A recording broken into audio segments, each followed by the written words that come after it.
Salut chers élèves, comment allez-vous? Vous me manquez beaucoup. Est-ce que vous êtes prêts pour commencer cette année par des nouvelles leçons? Allez-y, deuxième préparatoire. Vous êtes courage. On commence par l'intervalle. C'est la deuxième leçon de l'unité 1. On commence. C'est quoi l'intervalle? Mais avant de savoir c'est quoi l'intervalle, on doit savoir quelle est la différence entre l'ensemble, le point et l'intervalle. Premièrement, l'ensemble a comme symbole les accolades. Dans l'ensemble, on trouve des éléments communs, des groupes des éléments, une collection des éléments qui ont un caractère commun. Par exemple, l'ensemble des nombres naturels, où on trouve le 0, 1, 2, 3 et tous les nombres jusqu'à l'infini positif, où on a des nombres entiers, sans virgule, et sont positifs avec le 0. Ce sont les nombres naturels. Maintenant, c'est quoi un point? Le point d'abord comme symbole est symbolisé par des parenthèses. Et le point représente une place, une position dans un plan cartésien ou bien dans un repère cartésien ou bien sur une carte. Alors, le point a des coordonnées. A, un abscisse, a un ordonnée. Alors, ou bien, c'est-à-dire a une relation, une position relative avec l'axe des X, avec l'axe des Y. Par exemple, le point A de 4, où le X est 2 et le Y c'est 4. Donc, ce point-là se trouve sur le plan cartésien au-dessus de numéro 2 ou bien le nombre 2 sur l'axe des X et à côté du nombre 4 sur l'axe des Y. Voilà, c'est la position de point A qui est de 4. Maintenant, l'intervalle. Comme symbole, l'intervalle a les crochets. Et voilà, c'est le symbole de l'intervalle. C'est quoi un intervalle? Qu'est-ce qu'on trouve dans un intervalle? Dans un intervalle, on trouve une portion continue sur une droite numérique, c'est-à-dire une partie continue qui ne se termine pas ou bien qu'on ne peut pas les compter. Par exemple, quand on parle de nombres réels, par exemple, est-ce qu'on peut compter les nombres réels qui se trouvent entre 2 et 4? Il y a 2, il y a 3, il y a 4, mais il y a aussi 2,5, 2,3, 3,9, 3,141. Alors, il y a des infinités de nombres. Alors, on ne peut pas compter ces nombres. C'est pour cela on dit c'est une portion continue. Par exemple, ici, on a intervalle moins 2, 3 qui est fermé. Les deux crochets sont fermés. Alors, pour représenter cet intervalle sur une droite numérique, on trouve les nombres de moins 2 jusqu'à 3. Alors, on a tous les nombres de moins 2 jusqu'à 3, moins 2, moins 1,99999 à l'infini, moins 1,8, moins 1,745, moins 1, moins 0,9, moins 0,108, moins 0,004, le 0, 0,5 et ainsi de suite jusqu'à 3. Maintenant, on va voir les types des intervalles. Un intervalle fermé. Premièrement, l'intervalle fermé, c'est quand les deux crochets sont fermés. Les deux crochets regardent les nombres dedans. Alors, le premier crochet regarde le moins 2 et le deuxième crochet regarde le 3. Alors, les nombres se trouvent, moins 2 et 3, qui se trouvent sur les bornes, on dit aussi les bornes de l'intervalle. Alors, le premier borne, c'est moins 2 et le deuxième borne, c'est 3. Les nombres qui se trouvent sur les bornes de l'intervalle sont inclus dans l'intervalle. Quand les crochets sont fermés, donc les nombres moins 2 et les 3 qui sont les extrémités de l'intervalle se trouvent dans l'intervalle.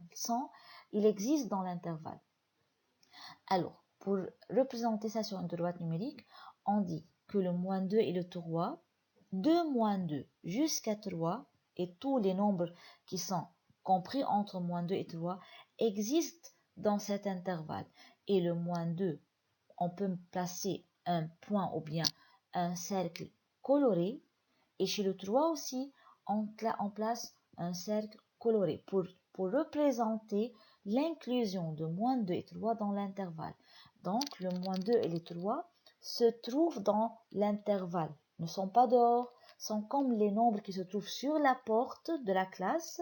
Par exemple, le 3 se trouve sur la porte, mais puisque le crochet est fermé, donc le 3 est inclus dans l'intervalle. Donc, on a dans cet intervalle, on a le moins 2, le moins 1, le 0, le moins 1,5, le 0,3, jusqu'à 2,999 et le 3.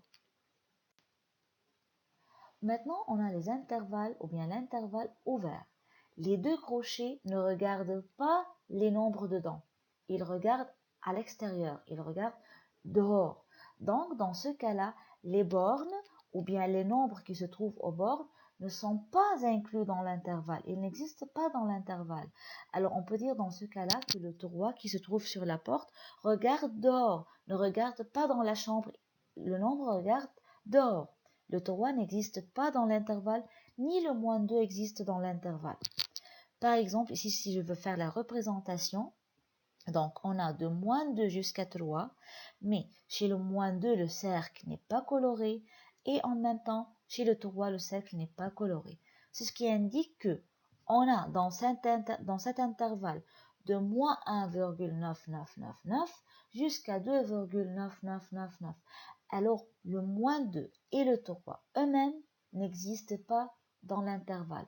Mais, puisqu'on ne peut pas écrire moins 1,99999 ni 2,999, puisque cette écriture est très difficile et très compliquée, qu'est-ce qu'on écrit? On écrit moins 2 et 3, mais les crochets sont ouverts. Alors, dans cet intervalle, on ne peut pas dire que le moins 2 et 3 sont inclus, ne sont pas inclus.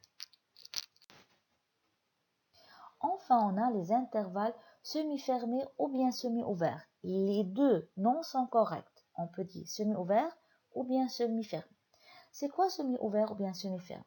C'est-à-dire, une borne est fermée et l'autre borne est ouverte. Ou bien un crochet fermé et l'autre crochet est ouvert. Par exemple, dans le premier exemple, on a le moins 2, 3. Le moins 2. Chez le moins 2, on a le crochet fermé et chez le 3 ici, le crochet est ouvert. Donc, cet intervalle indique que le moins 2 existe dans l'intervalle. C'est un nombre inclus dans l'intervalle qui appartient à l'intervalle, mais le 3 non. Le 3 n'appartient pas. Alors, pour faire la représentation, on doit faire un cercle coloré chez le moins 2, mais chez le 3, c'est un cercle ouvert ou bien un cercle non coloré. Donc, c'est ce qui indique que le moins 2 se trouve avec le nombre que je peux utiliser dans l'intervalle. Donc, je peux utiliser moins 2, moins 1, moins 0,5, 1, 1,5, jusqu'à 2,99999. Mais le 3, on ne peut pas le compter, car le 3 n'existe pas. Mais si je veux dire l'autre côté, c'est-à-dire moins 2 fait ouvert et 3 fermé, comme là, maintenant l'intervalle est ouvert chez le moins 2, mais fermé chez le 3. Donc dans ce cas-là, chez le moins 2, on va faire le cercle non coloré, et chez le 3, le cercle va être coloré. Donc ici, on a le 3 existe, le 3 inclut, le 3 appartient à l'intervalle, mais le moins 2, non, n'existe pas. Enfin, mes chers, on a quelques remarques.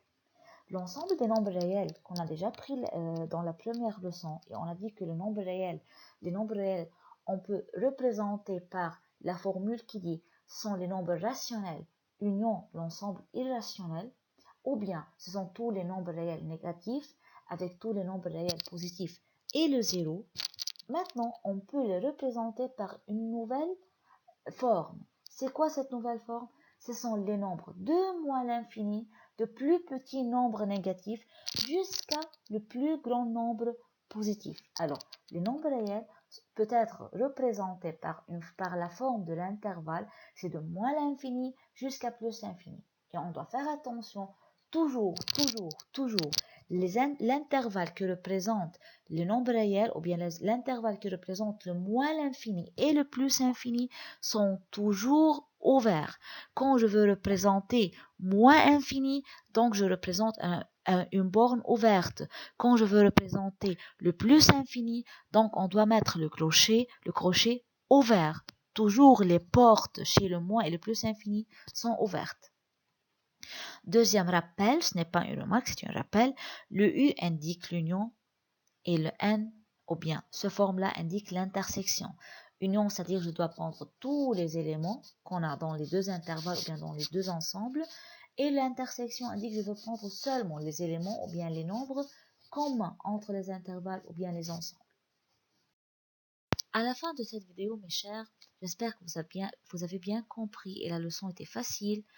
Mais pour bien comprendre la leçon, on doit faire beaucoup d'exercices. L'intervalle, c'est une des leçons qui sont très importantes pour cette année et pour les années suivantes. C'est une leçon qu'on doit utiliser beaucoup. Donc, vous devez bien faire des exercices, beaucoup d'exercices pour bien comprendre les applications de la leçon. Bonne chance, mes chers.